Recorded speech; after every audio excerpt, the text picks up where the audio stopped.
Salam sejahtera semua dan selamat datang kembali ke Sekadar Berita. Kali ini kita akan melihat perlawanan yang cukup penting buat Harimau Malaya apabila Malaysia bertemu Filipina dalam aksi terakhir peringkat kumpulan, iaitu perlawanan ASEAN Hyundai Cup 2026. Okey, perlawanan ini menarik bukan sahaja kerana Malaysia sedang memburu tiket ke separuh akhir, tetapi Filipina juga datang dengan satu misi besar, iaitu mahu mencipta sejarah di bumi Malaysia. Hari ini media melaporkan Filipina mahu menamatkan penantian selama 54 tahun mereka, iaitu kali terakhir mencatat kemenangan di bumi Malaysia. 54 tahun. Filipina sebenarnya pernah menang di bumi Malaysia tetapi bukan menentang Harimau Malaya. Tetapi pada waktu itu, iaitu tahun 1972, mereka mengalahkan Sri Lanka.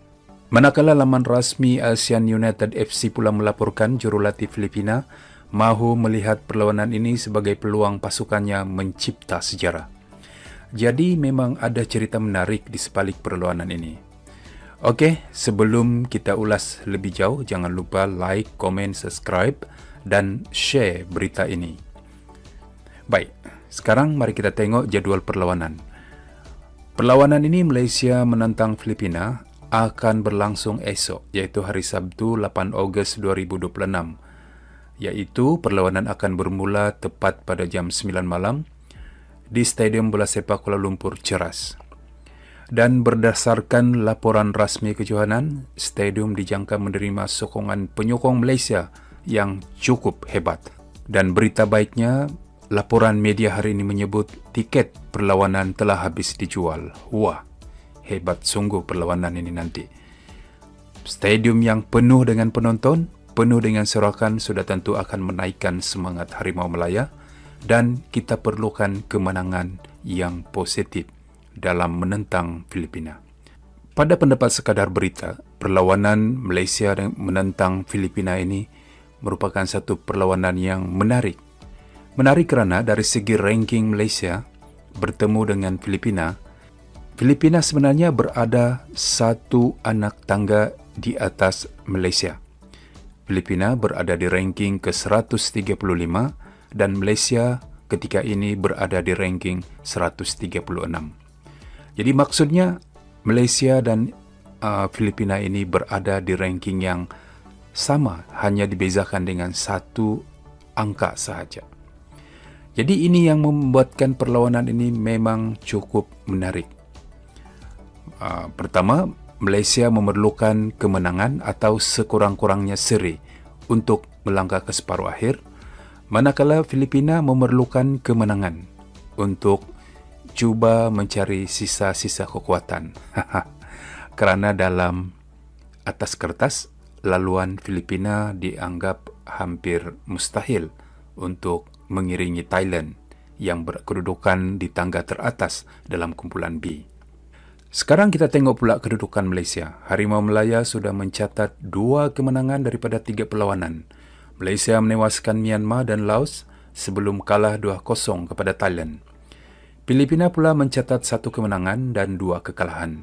Malaysia sudah menjaringkan 6 gol setakat ini manakala Filipina 5 gol. Yang paling penting, Malaysia hanya memerlukan sekurang-kurangnya keputusan seri untuk mengesahkan tempat ke separuh akhir.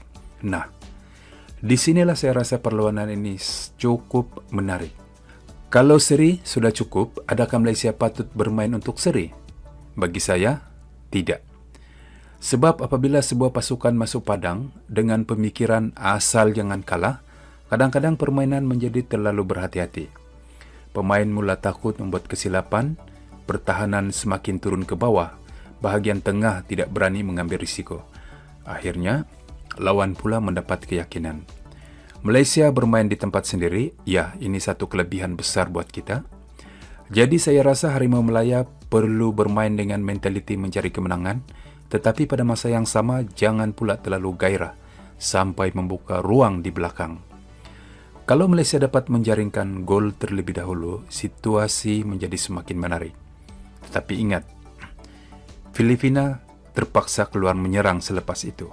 Jadi, peluang ini sepatutnya dipergunakan sebaiknya oleh pasukan Harimau Melaya untuk menekan pasukan Filipina. Itulah keadaan Malaysia yang boleh digunakan untuk melakukan serangan balas. Sekarang kita tengok prestasi Filipina pula. Pasukan ini memang agak sukar dijangka dalam kejohanan kali ini. Mereka kalah 1-4 kepada Myanmar. Tetapi, selepas itu mereka bangkit dan menewaskan Laos 4-1. Kemudian mereka bertemu Thailand dan hanya kalah tipis 1-0. Malaysia kalah 2-0 lawan Thailand. Gol Thailand pula datang agak lewat. Ini yang lebih menarik. Ini seolah-olah memperlihatkan bahawa pasukan Filipina memang pasukan yang kuat. Jadi kita tidak boleh melihat kekalahan besar Filipina kepada Myanmar lalu membuat kesimpulan bahawa mereka pasukan lemah. Kalau Thailand sendiri mengambil masa lama untuk memecahkan pertahanan mereka, Malaysia juga perlu berhati-hati. Filipina mungkin memilih untuk bertahan dengan lebih rapat dan cuba menyerang melalui transisi. Kalau begitu, Malaysia perlu bersabar. Sabar. Jangan sampai selepas 30 atau 40 minit masih kosong-kosong, pemain mula panik. Sebenarnya, semakin lama keputusan kekal seri, semakin besar tekanan kepada Filipina. Okey, kenapa? Sebabnya Malaysia masih berada dalam kedudukan untuk marah. Filipina pula perlukan kemenangan. Jadi apabila masa semakin berjalan, Filipina akhirnya terpaksa mengambil risiko. Pada ketika itulah ruang mungkin terbuka. Dari sudut pemain, Filipina juga mempunyai beberapa nama yang perlu diberi perhatian. Salah seorangnya ialah Sandro Reyes. Dia merupakan pemain tengah yang penting dan menghubungkan permainan Filipina dari bahagian tengah ke serangan. Malaysia tidak boleh memberikan pemain seperti ini terlalu banyak masa dengan bola. Kalau pemain tengah Filipina boleh menerima bola, berpusing dan membuat hantaran dengan selesa, pertahanan Malaysia boleh menghadapi masalah. Ini masalah besar. Diasuki Sato. Ini pemain merupakan antara pemain berpengalaman dalam skuad mereka. Dan satu nama yang menarik ialah penjaga gol Quincy Kamirat. Dia bermain dalam bola sepak Malaysia bersama Kuala Lumpur City dan tentunya sedikit sebanyak mengenali corak beberapa pemain kita. Malah pemain ini sendiri juga sudah menyebut Paulo Josue sebagai salah seorang pemain Malaysia yang perlu diberi perhatian.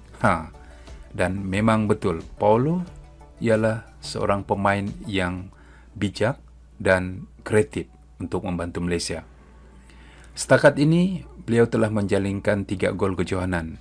Jadi tidak pelik kalau Filipina memberikan perhatian lebih kepadanya.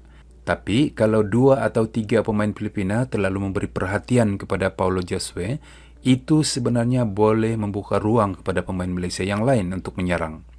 Di sinilah pemain di bahagian sayap perlu berani. Pabitran dan Sumari misalnya mempunyai kelajuan yang boleh digunakan, terutama apabila Filipina mula keluar daripada kawasan sendiri. Satu lagi pemain yang saya rasa menarik untuk kita lihat ialah Wan Kuzain Wan Kamal. Malaysia kehilangan Enrique Dos Santos dan Jimmy Raymond akibat kecederaan. Keadaan itu membuka kemungkinan Wan Kuzain diberi peluang lebih besar dan mungkin juga bermain dalam keselebasan utama. Peminat, terutamanya penyokong Harimau Melaya, sudah pasti mahu melihat Wan Kuzain bermain sebagai kesebelasan utama menentang Filipina. Anda setuju? Sila ulas di bahagian ruangan komen. Okey, Wan Kuzain sudah menunjukkan bahawa dia boleh memberikan sesuatu yang berbeza. Dia mempunyai kemampuan mengawal bola, melakukan hantaran dan paling menarik mempunyai kualiti daripada situasi bola mati. Dia sudah membuktikan kemahirannya ketika mengambil sepakan percuma ketika menentang Laos yang dimenangi oleh pasukan Harimau Melaya dengan jaringan 4-0. Kalau Filipina memilih bertahan secara kompak pula, pemain yang mempunyai kreativiti dan kemampuan melakukan sesuatu daripada sepakan percuma boleh menjadi sangat penting. Tetapi kalau selepas sejam masih kosong-kosong, pemain jangan pula terikut-ikut dengan suasana dan mula menyerang secara terburu-buru. Ingat, Harimau Melaya hanya perlukan keputusan seri. Malaysia yang berada dalam kedudukan lebih selesa. Filipina perlu mencari gol. Jadi, secara taktikal, Malaysia sebenarnya mempunyai banyak pilihan. Kita boleh menyerang apabila peluang ada. Kita boleh mengawal tempo. Dan apabila Filipina mula mengambil risiko, kita boleh gunakan ruang yang mereka tinggalkan. Kesimpulannya, sejarah memang memihak kepada Malaysia. Kelebihan bermain di tempat sendiri juga memihak kepada Harimau Melaya.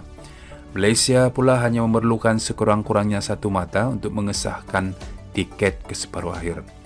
Tetapi jangan kerana semua kelebihan itu kita memandang rendah Filipina.